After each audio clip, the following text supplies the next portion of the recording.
Why do so many e-girls date obviously racist men? Oh, that's because of the purity test. What happened is a lot of the LGBTQ and the e-girl communities ended up doing all these wild purity tests where it became this micro policing of terms. And a lot of people got sick of the woke culture. So they took a hard pivot and did a 180, but kept the aesthetic without actually matching the inside of what they wanted to be. That's the basis of what it is. If you don't know what an e-girl is, chat, I'm going to explain this right fast for you.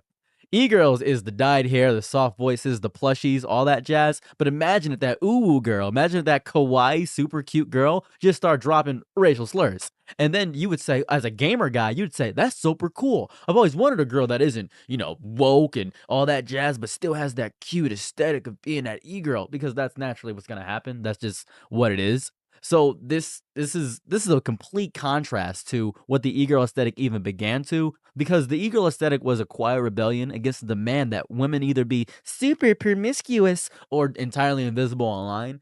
And then they use this aesthetic as a weapon against their own people. They just say hate speech framed by plushies, the slur delivered with a giggle. They perform this perpetual hijacking, and it causes this perpetual dissonance that forces every genuine participant to be now on high alert, and the sanctuary is violated. I think the worst part about this entire thing, that the edgy e-girl will call them, believing herself to be a rebel against woke sensitivity, is in reality a pawn to an older game that is just hollowing out a source of female community and turning it back in on itself.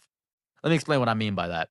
Her primary audience is overwhelmingly male. It applauds not for her, but for the spectacle of a woman demolishing her own tribe's refuge.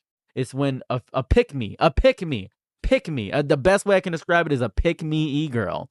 They're validating their own bigotry by making it cute and consumable, and their dynamic fractures the genuine community, and it redirects it to its own self inward. It's nasty. It's so disgusting, and I think it's bad. It's bad. The aesthetic is now culturally shorthand for a lack of seriousness, making it easy for the mainstream to dismiss everything it once represented. Because you see a girl with an anime PFP, you might say, "Oh, she might be racist," and it's gonna ruin everything. It's gonna mess everything up. It's absolutely disgusting. It's absolutely disgusting. I hate it. I blame Call of Duty Nuketown Xbox Live voice chat for all of this. That is the biggest culprit behind this entire thing. That's what I feel. That's just what I think. Look at that swoopiness. Oh my goodness.